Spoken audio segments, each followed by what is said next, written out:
Shalom alihim bisem Yeshua Mashiach. Assalamualaikum warahmatullahi Isa Al-Masih.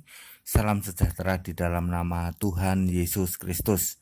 Salam kami dalam 3 bahasa, bahasa Ibrani, bahasa Arab, dan bahasa Indonesia. Artinya sama saja, salam sejahtera di dalam nama Tuhan Yesus Kristus.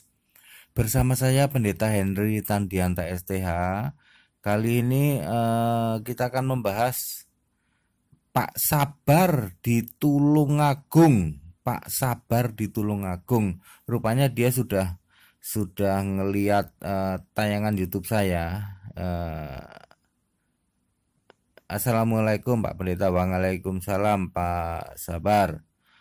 Saya sudah melihat tayangan Bapak tentang masih ada nabi di zaman sekarang. Kalau benar masih ada nabi, apakah di Indonesia ada nabi? Ya, saudara-saudara ya. Ya, Pak Sabar, saya sudah nangkep yang Bapak maksud. Saudara-saudara, ada tayangan YouTube saya yang menyatakan bahwa Efesus 4 ayat 11, Yesuslah atau ialah Yesuslah yang memilih rasul, nabi, penginjil, gembala maupun pengkhotbah. Nabi-nabi akan tetap ada sampai akhir zaman. Tetapi nabi ini tidak untuk nulis kitab baru, tidak untuk membuat ajaran baru. Tapi nabi-nabi ini dipakai oleh Allah dan Rasul tentunya ya, nabi dan Rasul dipakai oleh Yesus Kristus untuk menyatakan penggenapan perjanjian baru. Ada banyak perjanjian baru yang belum digenapi. Saya menyebutkannya di situ misalnya Rapture, Armageddon, kerajaan 1000 tahun, nanti Gog dan Magog, kemudian kiamat, kemudian Yesus mencipta langit bumi yang baru, kemudian surga diturunkan, neraka diciptakan, dan terakhir penghakiman. Ini Tuhan Yesus itu perlu nabi-nabi untuk menyatakan penggenapan ini. Lalu Pak Sabar ini nanya, lah Indonesia ada nabi enggak? Baik saudara-saudara, apakah di Indonesia ada nabi? Jadi nabi yang dimaksud adalah orang yang punya profesi atau punya hikmat kenabian. Kalau saya ditanya, apakah di Indonesia ada nabi? Jawaban saya yes. Kenapa begitu? Ada hamba-hamba Tuhan yang dalam tanda kutip sudah cukup besar, pengikutnya sudah jutaan. Di Indonesia itu ada loh, satu denominasi gereja yang pengikutnya jutaan ada loh, ya. Itu hamba Tuhan itu punya profesi, punya hikmat kenabian. Salah satu contoh yang paling terbaru adalah sekarang ini adalah Pentakosta ketiga, pencurahan Roh Kudus ketiga. Indonesia akan terjadi penuaian besar-besaran, pertobatan besar-besaran. Ya. Tapi hamba Tuhan ini tidak pernah pamer, wahai saudara-saudara, akulah nabi. Enggak kayak gitu.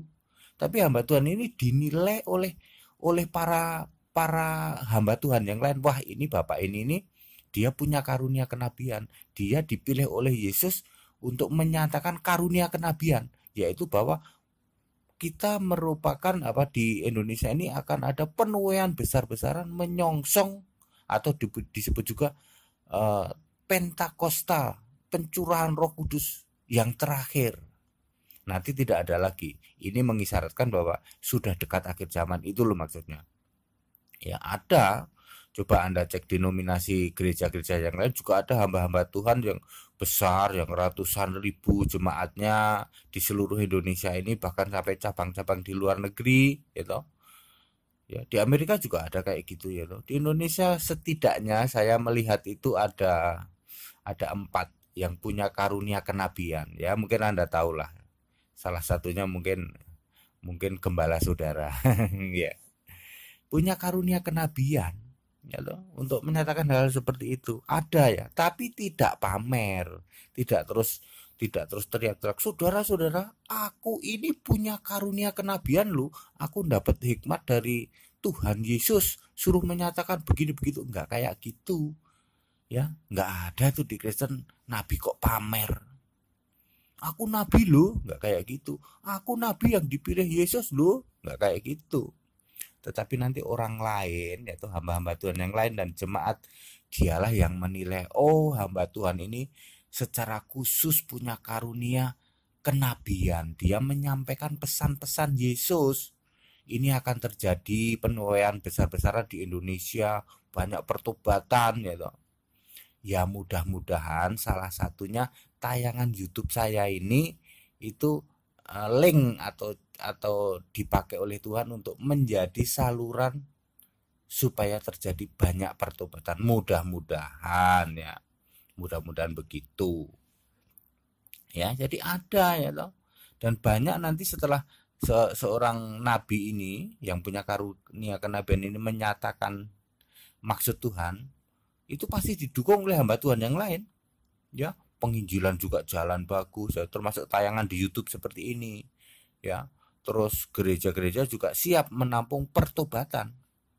Ya, karena sekarang ini kebenaran Alkitabiah itu dinyatakan. Orang udah nggak bisa lagi ngomong, wah Alkitabmu palsu, udah nggak bisa lagi palsu dari mana? Wong dengan mudah dinyatakan dalam berbagai forum ya, dengan mudah dinyatakan itu. Yesus itu bukan Tuhan, bukan Allah, dengan mudah di counter atau dinyatakan kebenaran itu bahwa Yesus itu 100% Tuhan, 100% Allah, 100% juru selamat, 100% Roh Kudus gitu. Ya, banyak kesaksian-kesaksian dari orang-orang yang tidak diprediksi dia bakal tobat, ternyata tobat. Tokoh-tokoh kan banyak itu. Terus disaksikan di media sosial ya. Itu juga mungkin menjadi salah satu cara juga, oh banyak yang tobat ya. Penggenapan tentang itu tadi, tentang nubuatan bahwa penuaian besar-besaran di Indonesia sebagai gerbang timur. Indonesia kan disebutnya gerbang timur. Itu pasti terjadi. Nah, hamba-hamba Tuhan yang punya hikmat kenabian kayak gini nggak sembarangan, nggak asal. Jadi ini bukan peramal ya, bukan peramal. Dia menyatakan apa maksud-maksud Allah harus disampaikan. Tapi bukan peramal, setiap tahun bikin tema baru ngeramal-ngeramal, itu bukan kayak gitu. Itu apa yang dia sampaikan adalah apa yang dia dapat hikmat dari Allah. Itu disebut karunia kenabian. Ada di Indonesia setidak-tidaknya ada 4 orang gitu. Ya pasti salah satunya hamba Tuhan Anda juga. Baik, begitu ya Pak penjelasan saya ya, bahwa apakah di Indonesia ada nabi? Ada, tapi nabi ini nggak pamer akulah nabi, nggak kayak gitu ya. Nggak begitu caranya. Dia menyatakan kebenaran dan menyatakan maksud-maksud penggenapan perjanjian baru. Baik saudara, penjelasan ini padat, singkat, dan clear. Pesan-pesan toleransi saya ulang-ulang, kita Indonesia, kita Pancasila, toleransi harus, keberagaman wajib disyukuri, bersahabat dengan beda iman itu bisa kalau toh dalam kehidupan sehari-hari kita mendapati kenyataan, loh kok keimanan kita tidak sama. Ya nggak apa-apa, toh kita bisa hidup bersama-sama. Ayo saling menghargai, saling menghormati, jangan hujat, jangan caci maki, sebab menghujat dan mencaci maki itu dosa.